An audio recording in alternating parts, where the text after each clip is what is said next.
The envelope sat on the counter, its crisp ivory edges stark against the dark wood. The gold-embossed lettering shimmered under the kitchen light, taunting me with its formality. You are cordially invited to celebrate Linda Carrington's 60th birthday at the Carrington estate. I let out a slow breath, my fingers tightening around the envelope. The air in my apartment felt thick, stifling, as though the invitation itself had sucked the oxygen out of the room. My mother, Linda. It had been almost 5 years since I last saw her, since I last stood in that grand estate, pretending I belonged. The logical part of me screamed to throw the invitation away. Toss it in the trash, let it rot among the remains of last night's takeout. It wasn't as if I owed her anything. Not after everything. But then there was my aunt. Ava, please, she had said over the phone earlier. She's still your mother. I had bitten my tongue to keep from saying what I really wanted to. Linda had forfeited the title of mother the moment she made it clear that I would always come second. Or third. Or never at all. She asked for me? I had asked, knowing the answer. There had been a pause. A telltale hesitation. Philip sent out the invitations, but I know she would want you there. Philip. Of course. Her ever-charming husband, always keeping up appearances, always ensuring that the Carrington name remained untarnished. Even if that meant sweeping away the inconvenient stains, the disappointments like me. Aunt Margaret had sighed, her voice softening. Just come, Ava. If not for her, then for yourself.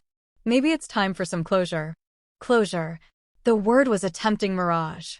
A whispered promise of something I had spent my entire life chasing. And so, here I was, staring at an invitation to a world that had never truly welcomed me. I tapped my fingers against the counter, debating. I could decline, ignore it entirely. It wasn't as if they would miss me.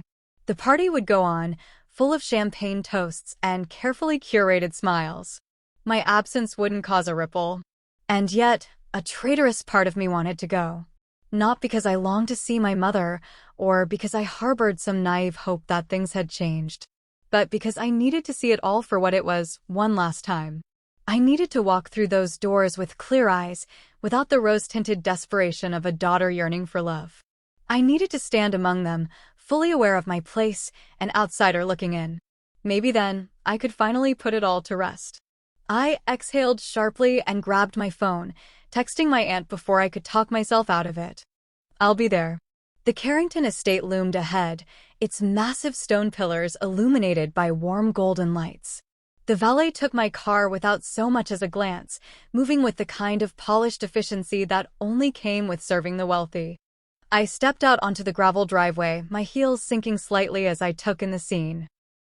Elegant guests in designer gowns and tailored suits moved about with glasses of champagne, laughter and conversation weaving through the air like an exclusive melody I had never quite learned the notes to.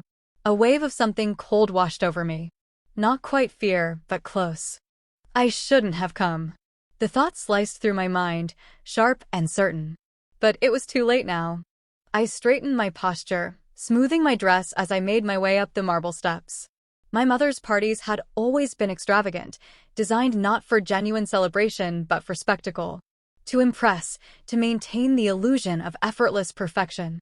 I had spent my childhood watching from the sidelines, always just out of frame, never quite fitting into the carefully curated image Linda had worked so hard to build. Pushing the doors open, I stepped inside. And immediately, I felt it. That familiar, suffocating feeling of being utterly out of place.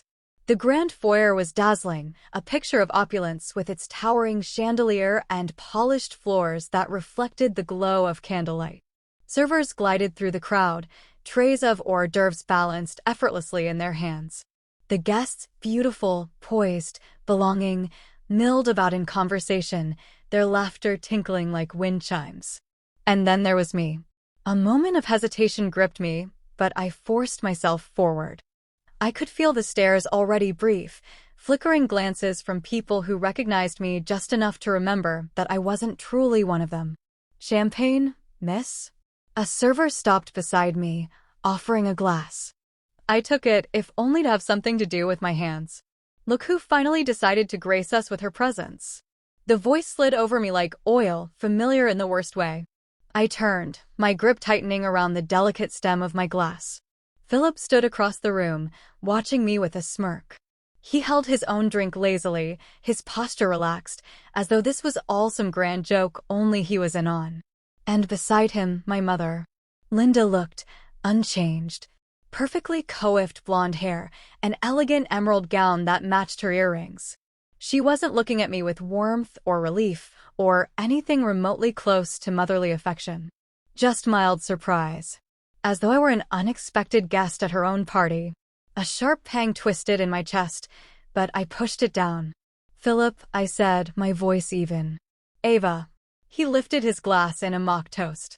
"How delightful." "I must admit, I wasn't sure you'd come." I forced a smile. "Neither was I." He chuckled, shaking his head. "Well, do enjoy yourself. It's a celebration, after all." I knew better than to take his words at face value. With Philip, every sentence was laced with hidden daggers. Linda still hadn't spoken. Hadn't moved. And I refused to give her the satisfaction of seeing. The familiar murmur of polished conversations, the clinking of expensive glasses, the hum of a string quartet playing some forgettable classical piece. It all blended into a dull static in my ears. I kept my posture straight, my grip firm around the champagne glass as I moved through the foyer, past glances that barely acknowledged me. The grand dining hall stretched ahead, adorned with arrangements of white roses and candles that flickered against crystal chandeliers. A long table, covered in an elaborate silk tablecloth, stood at the entrance, littered with perfectly aligned name tags, a tradition Philip insisted on at every event. A small, biting laugh nearly escaped me. Name tags. As if these people needed reminders of who they were. As if this wasn't just another opportunity for him to establish hierarchy in his perfectly curated world. I exhaled and stepped closer, scanning the tags. Names written in pristine calligraphy gleamed under the soft glow of the lights. Adam Carrington. Sophia Carrington. Margaret Holloway. And then my stomach dropped. There it was. Nestled among the rest, positioned right at the bottom where it would be the last one seen, almost an afterthought. Ava Carrington, the disappointment. I stared at it, my mind blank for a moment. The words curled mockingly against the delicate cardstock, the ink dark and deliberate. For a second, the world around me blurred, the voices melting into an indistinct hum as the past came rushing back in brutal clarity. Philip's words, sharp and cutting from years ago. "You could have been so much more, Ava. But instead, you chose to be this." Linda's silence, her dismissive glances, her unwillingness to defend me. The way my step-siblings had always smirked when Philip threw his little jabs, his offhand comments disguised as humor. The laughter. I heard it before I saw him. That deep, insufferable chuckle. The one I had grown up hearing whenever he deemed something or someone unworthy. Philip stood just a few feet away, leaning against the bar with his ever-present glass of whiskey, his smirk curling against the rim. He lifted his glass slightly in my direction, as if in greeting. As if amused. My throat burned. Beside him, Linda. She wasn't laughing, but she wasn't stopping it either. Instead, she stood there, perfectly composed in her emerald gown, a champagne flute dangling from her fingers. She wasn't looking at me. She was looking at the tag.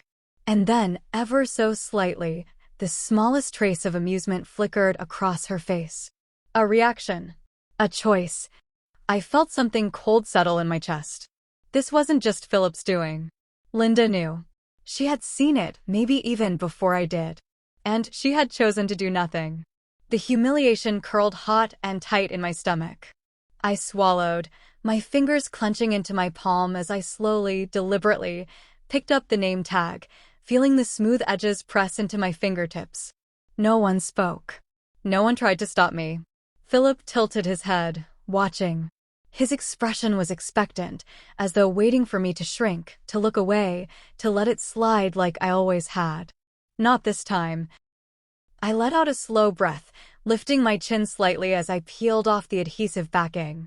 Without breaking eye contact, I pressed the tag against my dress, smoothing my palm over it. There. If they wanted a show, I would give them one. The smirk on Philip's face faltered, just slightly. Linda's grip tightened around her champagne flute. Good. I took a step forward, then another, closing the distance between us. The tension in the room shifted, a few nearby guests beginning to notice the small spectacle unfolding. Murmurs passed between them, delicate, speculative glances flicking in my direction. Philip leaned back against the bar, his amusement sharpening into something else, something closer to intrigue. Well, he mused, swirling the amber liquid in his glass. I must say, Ava, I half expected you to run out crying. I let a slow smile stretch across my lips. Disappointed? He chuckled. Oh, not at all. If anything, I admire the courage. He took a slow sip, savoring it. You always did have a bit of fire in you. Shame you never learned to use it properly. I didn't blink. And yet, here I am, wearing the title you so graciously gave me. He tilted his glass toward me, as if in mock acknowledgement. Self-awareness is an admirable quality. Is it? I mused, tapping a finger against the rim of my own glass. Because I've always found that the people who talk the most about self-awareness tend to lack it the most. Philip's smirk didn't waver, but I caught it, the flicker of something in his eyes. A fraction of a second where he wasn't quite as amused. Linda shifted beside him. Ava, don't make a scene, she murmured, her voice barely above a whisper. I turned to her then. Really looked at her. Her expression was carefully blank, her eyes cool and calculating. But there was something else there, something I had spent years trying to decipher. Not concern. Not guilt. Embarrassment. Not for me. Of me. The realization settled deep, an old wound reopening in a way I hadn't expected. She wasn't worried about me being hurt. She was worried about me reacting. About me drawing attention in a way that might disrupt her carefully curated world. I swallowed the bitterness rising in my throat. You don't have to worry, Linda, I said, my voice smooth, controlled. I wouldn't dream of making a scene at your perfect party. Relief flickered across her face. And that's when I knew. She had expected me to take it. To stand there, humiliated, and accept it like I always had. Like I always should have, according to her. Something inside me hardened. I took one last sip of my champagne, the bubbles sharp against my tongue, then set the glass down on the bar with deliberate ease. Philip watched me, waiting, calculating. I met his gaze head-on, my voice light, almost conversational.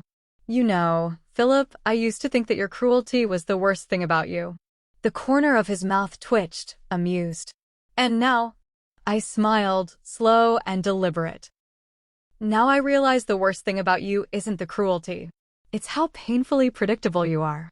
For the first time that evening, Philip's smirk faltered completely. A small silence stretched between us, heavy and unspoken. Linda inhaled sharply, her fingers tightening around her glass. Ava. But I wasn't listening. I turned, walking away from them, my shoulders straight, my steps slow and deliberate. I could feel the weight of their gazes, the whispers that had already begun to spread. The party had officially gained its scandal for the evening. Let them talk. Let them wonder. I didn't belong here. But this time, I wasn't the one who looked small. I walked away from Philip and my mother, my pulse still drumming in my ears. The weight of the name tag on my dress felt heavier than it should have, its adhesive pressing into my skin like an old scar being reopened. The disappointment. Not an insult. A statement of fact. At least, in their eyes. The laughter and chatter of the party faded into the background as I found myself drifting toward the quieter corners of the estate. The house hadn't changed. The high ceilings, the pristine white walls, the expensive paintings curated for display rather than appreciation, it all remained untouched, frozen in time. And yet, I had changed. I stopped near the grand staircase, my fingers brushing against the polished wooden railing. For a moment, I let my mind slip back, let the years unravel in reverse until I was small again, standing in this very spot, watching as my mother and Philip entertained their guests, their world moving around me as though I wasn't even there. I had been 8 when Philip entered our lives. My mother had always been distant, but back then, there had still been moments, small, fleeting, but enough to make me believe I mattered. She would brush my hair at night, tuck me in, tell me I was special. And then he arrived. Philip, with his perfect, gleaming smile and his tailored suits, stepping into our home like a king surveying new territory. He wasn't cruel at first. No, that came later. In the beginning, he was simply indifferent. I was a fixture of my mother's life, something to be tolerated, but never embraced. That changed the day he brought Adam and Sophia into the house. His children. His golden, shining heirs. I had sat on these very steps when they first arrived, watching as my mother fussed over them, her voice warm in a way it never was with me. Adam, 2 years older than me, full of confidence and charm even then. Sophia, a year younger, delicate and sweet, instantly adored. And me? I was the shadow in the corner. At first, I thought it was just a transition. That things would settle, that I would still have a place. But then came the missed events. The first time she forgot was my school recital. I had practiced for weeks, desperate to show her that I had something worth noticing. But as I stood on that stage, scanning the audience, the seat reserved for her remained empty. She had been at Adam's football game instead. Then came the birthdays, the holidays, the small moments that should have mattered. Adam and Sophia received new clothes, extravagant gifts, lavish vacations. I received hand-me-downs and half-hearted apologies. I tried to tell myself it wasn't favoritism, that it was just circumstance. Then came the ultimate betrayal. I had been 17 when I learned about the college fund. My biological father, a man I barely remembered, had left me money for my future. It wasn't much, but it was mine.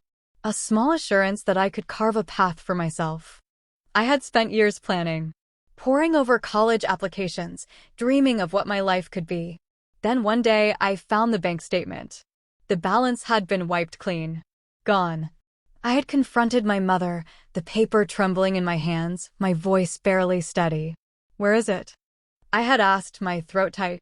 She didn't even hesitate. Philip needed it for Adam's business. Just like that. As if it were the most natural thing in the world. As if my future was disposable. I had stared at her, waiting for remorse, for an apology, for anything that indicated she understood what she had done. But there was nothing. Just a vague attempt at justification. Adam needed a start. He had a real future ahead of him. And I was just Ava. I had walked away that day. I scraped together what I could, took out loans, worked through college while Adam built his business on what should have been mine. I learned to survive on my own, learned that I had never truly had a family, not in the way that mattered. And yet, even after all of that, I had come back. A bitter laugh escaped me. I turned, staring at my reflection in the glass-paneled cabinet in the hall. My dress was elegant, my hair styled, my makeup flawless. On the outside, I looked like I belonged here. But I never had, and I never would. The sound of approaching footsteps pulled me from my thoughts. "Ava?" I turned. Aunt Margaret stood a few feet away, her expression gentle but knowing. "I saw what happened," she said softly, nodding toward my name tag. "Are you okay?" I exhaled slowly, forcing a smile. "I've had worse." She sighed, stepping closer. "I tried to talk Linda out of inviting Philip's friends tonight. I knew he'd pull something like this." I shook my head. It wouldn't have mattered. She lets him do whatever he wants. Always has. Margaret pressed her lips together, looking away for a moment. I never understood it. She wasn't like this before he came along. A bitter taste settled in my mouth. Maybe she was. Silence stretched between us. The distant murmur of the party hummed in the background, a reminder that the world continued moving, even when everything inside me felt stuck in the past. Margaret hesitated, then reached into her clutch and pulled out a small velvet box. She held it out to me. "I meant to give this to you earlier." I frowned but took it, my fingers tracing the soft fabric before flipping it open. Inside, a delicate silver pendant rested against dark velvet. My breath caught. "This was my mother's," I murmured, running my fingers over the small engraving. Margaret nodded. "She wanted you to have it. Before she passed, she made me promise to keep it safe until you were old enough." I swallowed hard. My grandmother. The only person who had ever made me feel unconditionally loved. I had been young when she died, but I still remembered the warmth of her voice, the way she had always told me I was special, that I deserved to be happy. Tears burned behind my eyes, but I blinked them away. I moved back toward the main hall, the weight of my past clinging to me like a second skin. The sounds of laughter and clinking glasses filled the space, but they felt distant, like I was walking through a world that didn't quite register me. Aunt Margaret's words echoed in my mind. You don't have to stay. She was right. I could leave. I could walk away and let them have their evening, let them pretend I had never been here. It was what they expected of me. But something inside me burned. A slow, simmering heat that had been building for years.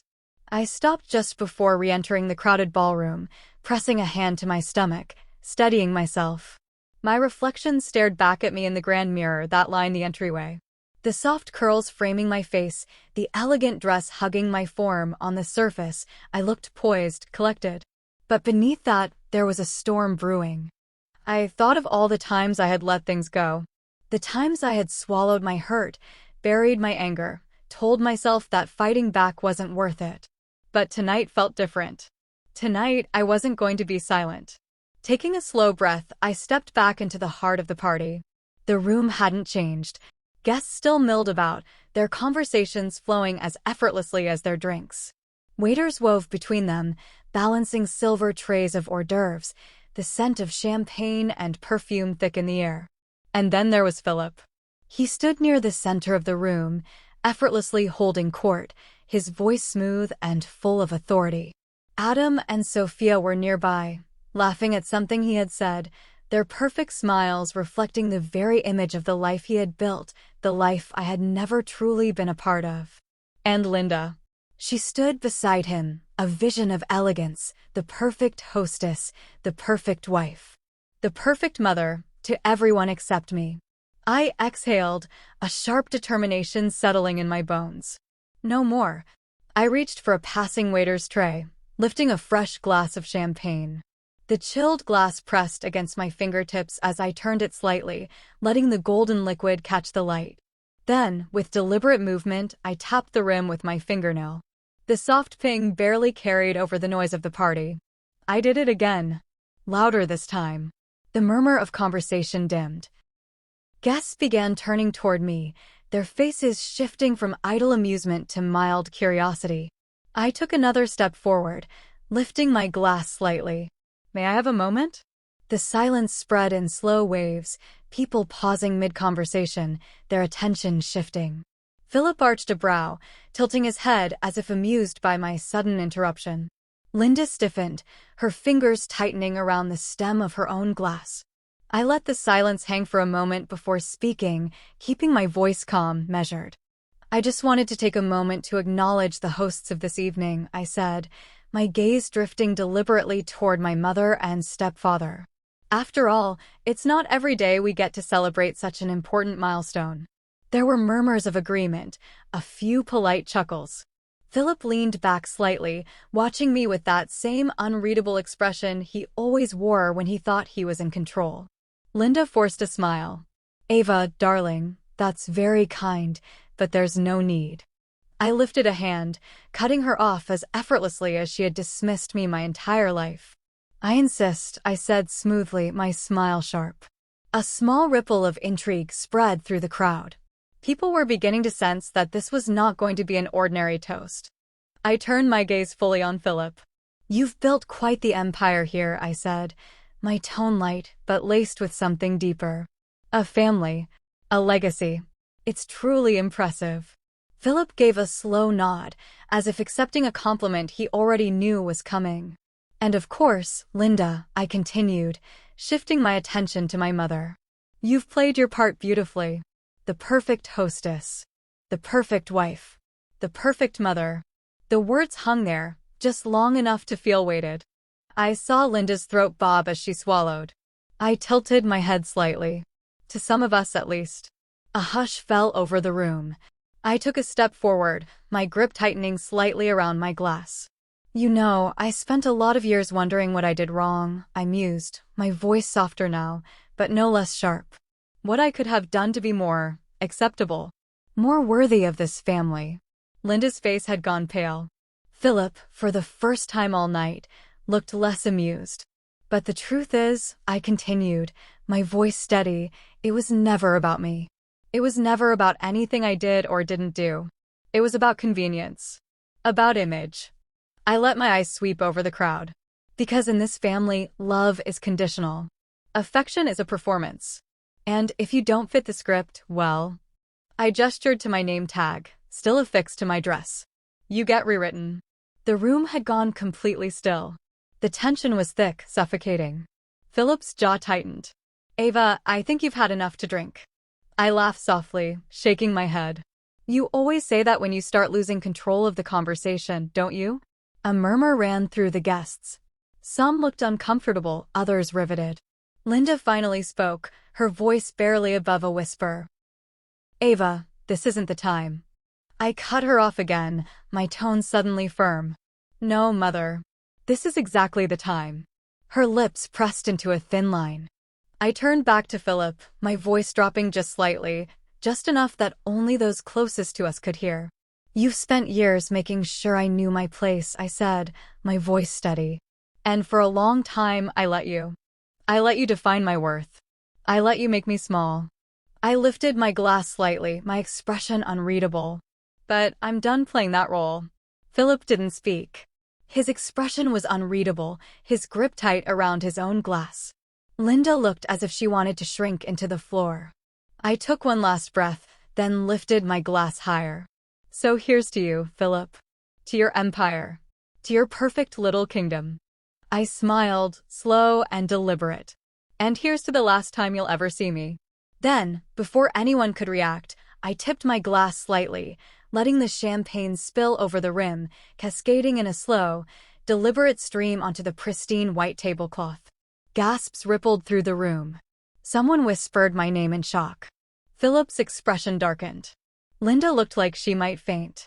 I set my empty glass down on the table, exhaled, then turned on my heel and walked away. I didn't wait for the aftermath.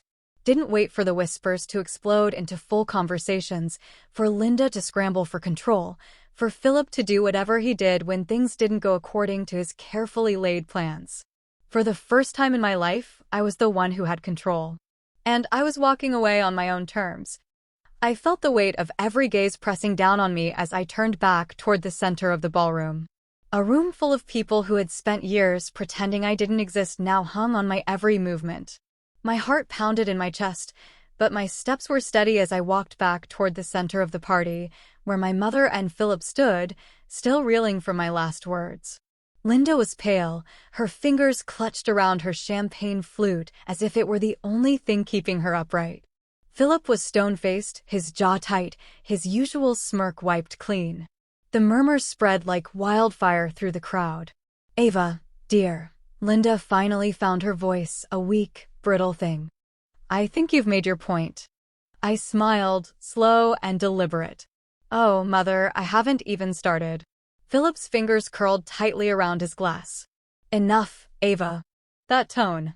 The sharp, commanding edge he always used when he thought he was still the one in control. The tone I had spent my childhood flinching away from. But not tonight. Tonight, I stood taller. I turned to the guests, my voice carrying across the room with an eerie calmness. You know, I thought about staying quiet. I thought about playing along, letting them have their perfect night. I let my gaze sweep over the crowd. But then I saw this. I reached up, tapping my name tag for everyone to see. Philip's game.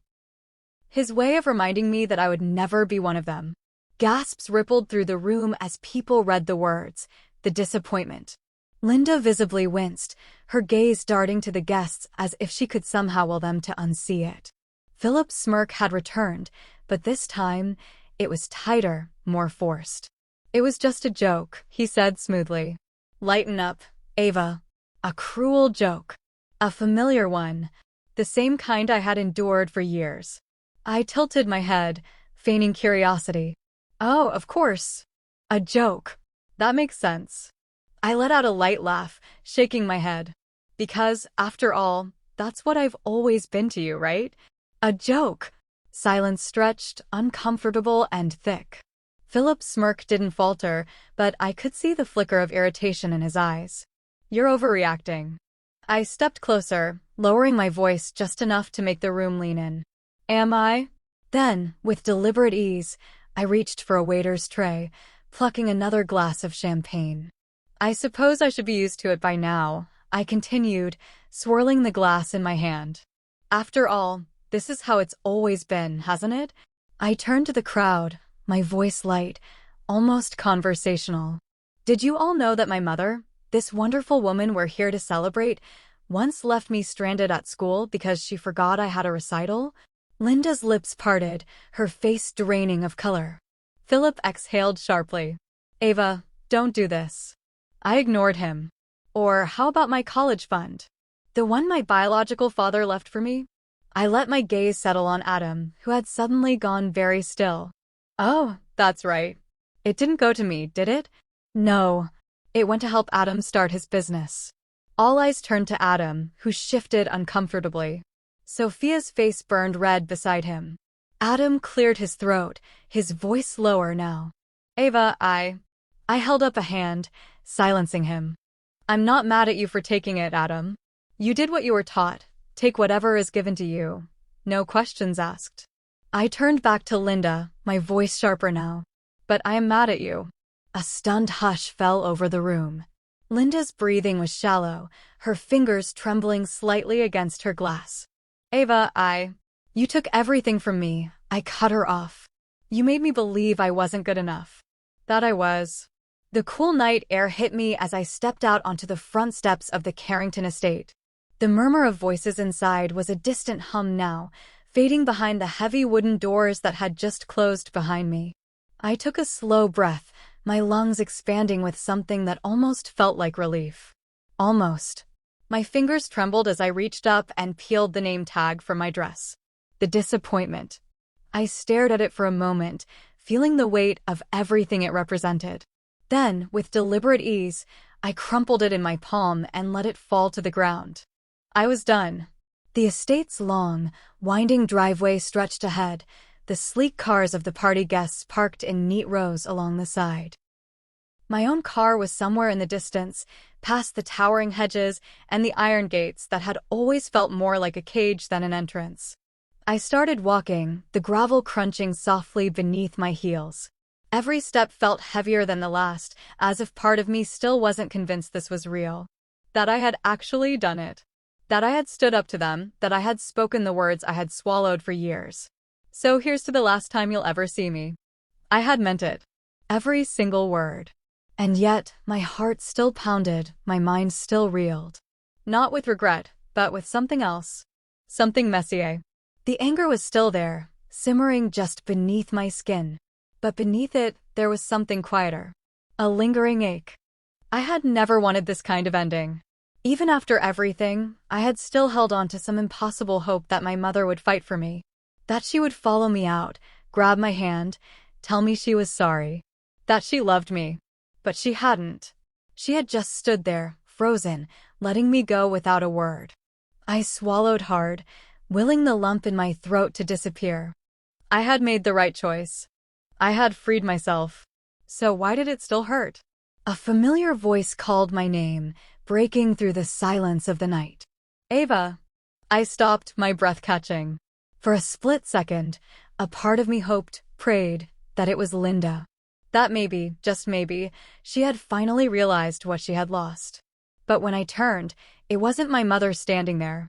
It was Aunt Margaret. Her heels clicked against the stone steps as she hurried toward me, her dress swaying slightly in the night breeze. Her expression was unreadable, caught somewhere between worry and admiration. I exhaled, shaking my head. You didn't have to come after me. She stopped in front of me, studying my face. I wanted to. I let out a dry laugh. Well, you're the only one. Margaret sighed, glancing back toward the house. Ava, what you did in there. She shook her head, a slow, almost disbelieving smile tugging at her lips. I have never been prouder of you. The words hit harder than I expected. I swallowed, my throat tight. I didn't do it to be brave, I admitted. I couldn't take it anymore. Margaret nodded. I know. She reached out, hesitating for only a second before placing a hand on my shoulder. A small, steadying touch. You said what needed to be said, she continued. And you didn't let them silence you. I looked down, my fingers curling into fists. She just let me walk away. My voice was quieter now, barely more than a whisper. Margaret's expression softened. I know, she murmured. And I know it hurts. Tears burned at the edges of my vision, but I refused to let them fall. I had already wasted too many years crying over a mother who had never truly been mine. Margaret squeezed my shoulder gently before stepping back. You don't have to go through this alone, you know. You have me. You always have. I nodded, forcing a small smile. Thank you. For a moment, we just stood there, the silence between us far more comforting than the forced conversations I had endured all night. Then, finally, I took another breath and turned back toward my car. It's time to go, I said, more to myself than to her. Margaret nodded, stepping aside to let me pass. I walked the rest of the way alone, my heels clicking against the pavement, my pulse slowly beginning to settle. The moment I slid into the driver's seat, I let out a shaky breath. This was it. The final severance. I started the engine, the low hum filling the quiet night air. And then, without looking back, I pulled away from the estate. Without hesitation. Without regret. Because for the first time in my life, I was free. The fallout, ignoring the guilt-tripping. The first thing I did when I got home was lock the door behind me. Not that I expected anyone to come knocking, but still. The click of the deadbolt was satisfying, a small, final declaration that I was done letting them in physically, emotionally, all of it. I kicked off my heels, my feet aching from the hours of forced composure, and headed straight for the kitchen. The silence of my apartment felt different tonight. Heavier. Not lonely, exactly, but like something had shifted, something irreversible. I reached for a bottle of wine and poured myself a glass, ignoring the slight tremor in my hands. I didn't regret what I had done. Not for a second. But I wasn't naive. There would be fallout. And, right on cue, my phone buzzed. I didn't look at it right away.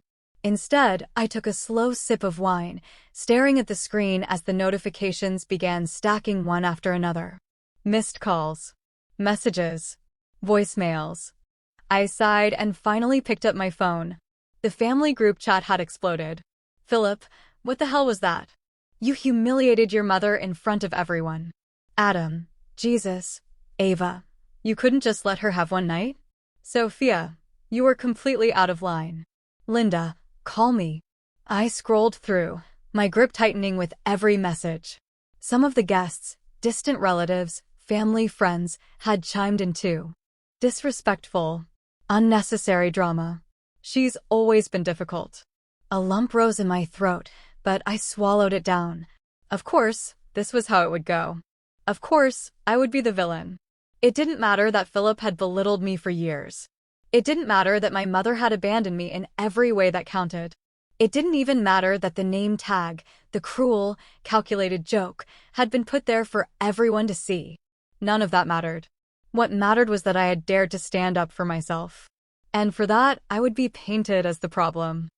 I closed the chat without responding and switched to my missed calls. 10 from Linda. 5 from Adam.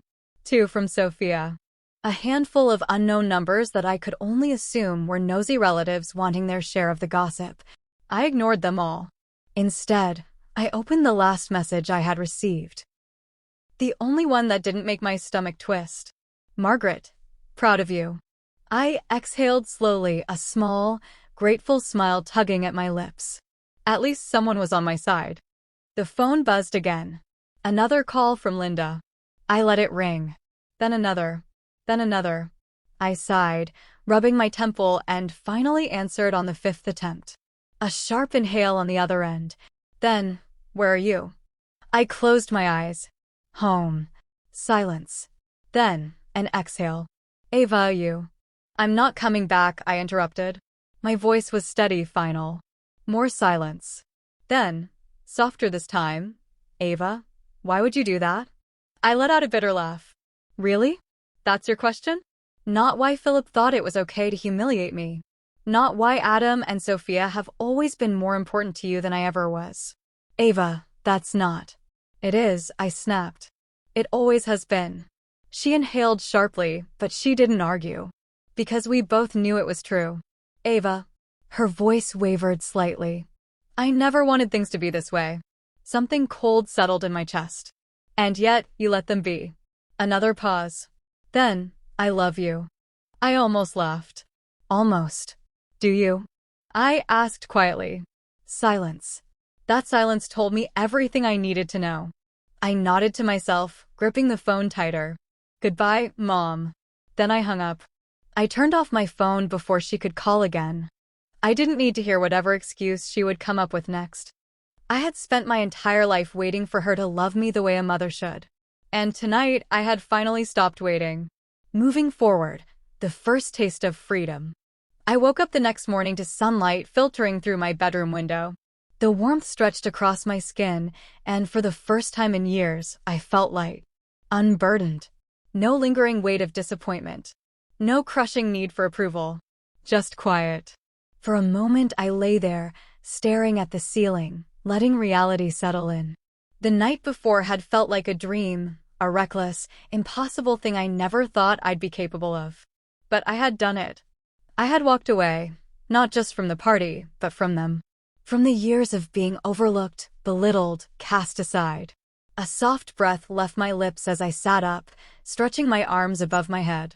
This was my life now. Mine and no one else's. I swung my legs over the side of the bed, my bare feet sinking into the plush rug. The apartment was quiet, but not in an empty way. It was peaceful, welcoming. A stark contrast to the suffocating grandeur of the Carrington estate. Padding into the kitchen, I grabbed my phone off the counter. I hesitated for only a second before turning it back on. It took mere seconds for the flood of notifications to come through. Missed calls, unread messages, voicemails. The group chat was still active, the last message from Adam just an hour ago. Adam, Mom hasn't stopped crying. You really hurt her, Ava.